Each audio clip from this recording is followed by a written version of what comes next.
जय माता की। ओम नमः शिवाय। हर हर महादेव। नमस्कार प्रिय दर्शकों, बहुत बहुत स्वागत है आप सभी भक्तों का आज के इस नए एपिसोड में। मैं पंडित नितिन शास्त्री आप सभी दर्शकों का बहुत बहुत स्वागत करता हूं। प्रिय दर्शकों, आप इसी तरह से हंसते रहें, मुस्कुराते रहें और सदा माता रानी की कृपा आप सभी के ऊपर बनी रहे। प्रिय बंधुजनों, बहुत ही जल्द पंडित नितिन शास्त्री परिवार 50,000 सदस्यों का होने वाला है। आप सभी भक्तों के स्नेह और विश्वास के लिए आप सभी का तहे दिल से बहुत बहुत धन्यवाद। प्रिय बंधुजनों, नए चैनल का लिंक मैंने डिस्क्रिप्शन बॉक्स में दे दिया है। अगर आपने नए चैनल को अभी तक सब्सक्राइब नहीं किया है तो अभी जाकर के नए चैनल को भी सब्सक्राइब अवश्य कर लें, क्योंकि बहुत ही जल्द उस चैनल के ऊपर भी हम अच्छी अच्छी वीडियोस लेकर के आना प्रारंभ करेंगे। तो अभी जाकर के नए चैनल को सब्सक्राइब जरूर कर लें। प्रिय बंधुजनों, आज के इस एपिसोड का विषय है कि साल 2021 में अक्षय तृतीया कब है, पूजा का शुभ मुहूर्त क्या रहेगा, सोना खरीदने का शुभ मुहूर्त क्या होगा और अक्षय तृतीया से जुड़ी हुई सारी जानकारी आपको आज के इस एपिसोड में प्रदान की जाएगी। तो आज के इस एपिसोड को शुरू करने से पहले हाथ जोड़ करके भगवान विष्णु को नमस्कार करते हैं और आज के इस एपिसोड की शुरुआत करिए। ओम विष्णवे नमः। बोले विष्णु भगवान की जय। मेरे प्रिय बंधुजनों, आज हम बात कर रहे हैं कि साल 2021 में अक्षय तृतीया कब है और इस तिथि का क्या महत्व होता है। प्रिय बंधुजनों, धर्म ग्रंथों के अनुसार अक्षय तृतीया एक ऐसी तिथि है जो कि बहुत ही पवित्र तिथि होती है, जो कि बहुत ही पुण्य तिथि है। कहते हैं कि अक्षय तृतीया के दिन किया जाने वाला हर एक काम बहुत ही सोच समझकर करना चाहिए, क्योंकि इस दिन आप जो भी काम करेंगे उसका फल आपको बहुत लंबे समय तक मिलता है। उस काम का कभी भी क्षय नहीं होता। इस दिन आप जो भी काम करते हैं उसका फल आपको कई वर्षों तक, लंबे समय तक प्राप्त होता रहता है। अक्षय तृतीया अर्थात ऐसी तिथि, अगर इस दिन जो भी काम किया जाए उसका कभी भी क्षय नहीं होता। इसलिए अक्षय तृतीया के दिन कोई भी कार्य करने से पहले सोच समझकर उस कार्य को करना चाहिए। अगर आप इस दिन कोई पाप का कार्य करते हैं, कोई गलत का कार्य करते हैं, तो उसका परिणाम भी आपको हमेशा भुगतना पड़ सकता है, लंबे समय तक भुगतना पड़ सकता है। क्योंकि जैसा कि मैंने बताया है कि अक्षय तृतीया के दिन किया जाने वाला कोई भी काम उसका आसानी से क्षय नहीं होता। और अगर आप इस दिन दान करते हैं, पुण्य करते हैं, उसका भी क्षय कभी नहीं होता। अर्थात अक्षय तृतीया एक ऐसी तिथि है, इस दिन अगर आप जितना भी अच्छा काम करते हैं, जितना भी पुण्य का काम करते हैं, वह आपको हमेशा दुगना होकर प्राप्त होता है। प्रिय बंधुजनों, साल 2021 में अक्षय तृतीया कब है यह भी मैं आपको वीडियो में बताऊंगा। पूजा का शुभ मुहूर्त भी आगे बताऊंगा। कहते हैं कि अक्षय तृतीया तिथि के दिन ही भगवान कुबेर को खजाने की प्राप्ति हुई थी और इसी दिन भगवान विष्णु जी ने परशुराम के रूप में अवतार लिया था। प्रिय बंधुजनों, इस तिथि के दिन खरीदारी करना भी बेहद शुभ माना जाता है। इस दिन जो भी चीज आप खरीदते हैं, जो भी वस्तु आप अपनी घर खरीद कर लेकर आते हैं, वह आपके लिए तरक्की का कारण बनती है। तो चलिए अब बात कर लेते हैं कि साल 2021 में अक्षय तृतीया कब है। प्रिय बंधुजनों, साइड में यहाँ स्क्रीन पर मैं डिटेल शेयर करूंगा, उसको आप अच्छी तरह से नोट कर सकते हैं। तो बात करते हैं कि साल 2021 में अक्षय तृतीया कब है। साल 2021 में अक्षय तृतीया 14 मई 2021 शुक्रवार के दिन होगी। जी हाँ, साइड शो कर दिया है, इसको आप अच्छी तरह से नोट कर सकते हैं।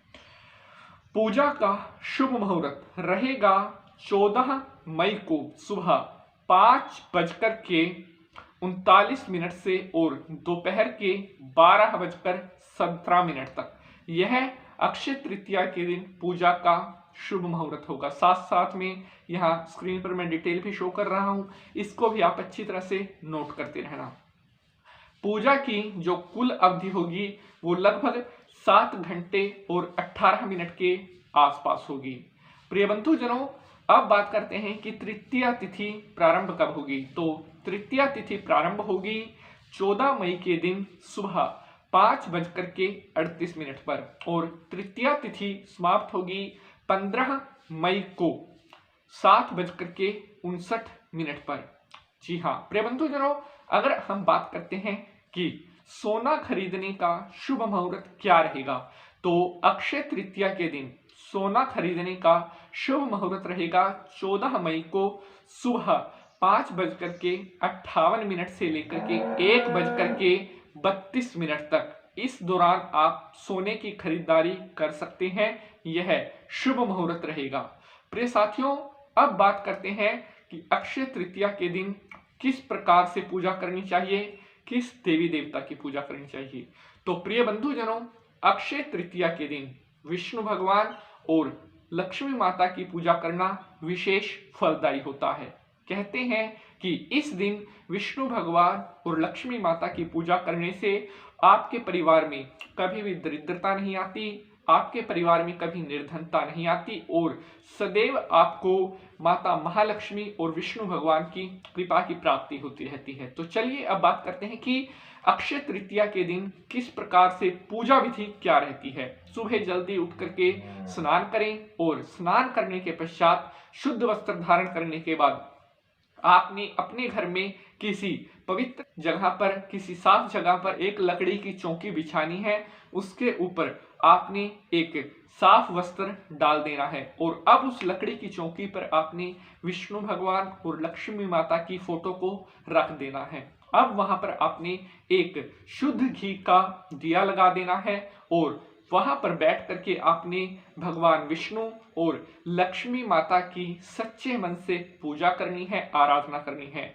विष्णु भगवान को पूजा में तुलसी दल जरूर चढ़ाना है, क्योंकि तुलसी भगवान विष्णु को बेहद प्रिय होती है। और माता लक्ष्मी के निमित्त आप जो है घी का भोग लगा सकते हैं। इस प्रकार से भक्ति भाव से लक्ष्मी माता और विष्णु भगवान की पूजा करें। इस प्रकार से अगर आप अक्षय तृतीया के दिन आप भगवान विष्णु और लक्ष्मी जी की पूजा करते हैं तो आपके पुण्यों का कभी भी क्षय नहीं होता, कभी भी आपको किसी तरह की अपने जीवन में किसी परेशानी का सामना नहीं करना पड़ेगा। तो प्रिय बंधुजनों, इस प्रकार से यह मैंने आपको बताई है अक्षय तृतीया के दिन किस देवता की किस प्रकार से पूजा करें।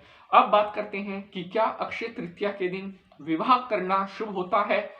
तो मैं आपको बता दूं कि अक्षय तृतीया का दिन अबूझ मुहूर्तों के अंतर्गत आता है और इस दिन बिना पंचांग के मुहूर्त निकलवाए भी विवाह किया जाना बेहद शुभ माना जाता है, क्योंकि अक्षय तृतीया अबूझ मुहूर्त के अंतर्गत आती है। इसलिए इस दिन विवाह करना बेहद शुभ और पवित्र माना जाता है। मेरे प्रिय बंधुजनों, मैं उम्मीद करता हूं आप सभी भक्तों को आज का यह एपिसोड बेहद पसंद आएगा।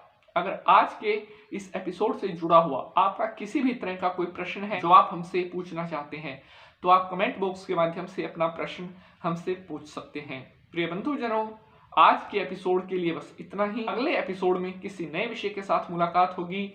तब तक के लिए मैं पंडित नितिन शास्त्री आप सभी भक्तों से आज्ञा लेता हूं। अगर आपने अभी तक पंडित नितिन शास्त्री चैनल को सब्सक्राइब नहीं किया है तो चैनल को सब्सक्राइब करने के बाद बेल का निशान भी जरूर दबा लेंगे, क्योंकि यहाँ पर आपको धर्म कर्म से जुड़ी हुई सारी जानकारी समय समय पर मिलती रहती है। मैं पंडित नितिन शास्त्री आप सभी भक्तों से आज्ञा लेता हूँ। एक नए एपिसोड में दोबारा मुलाकात होगी किसी नए रोचक विषय के साथ। तब तक के लिए जय माता की। ओम नमः शिवाय। हर हर महादेव। ओम सर्व मंगल मांगल्ये शिवे सर्वार्थ साधिके शरण्ये त्र्यंबके गौरी नारायणी नमोस्तुते। या देवी सर्वभूतेषु लक्ष्मी रूपेण संस्थिता नमस्तस्यै नमस्तस्यै नमस्तस्यै नमो नमः।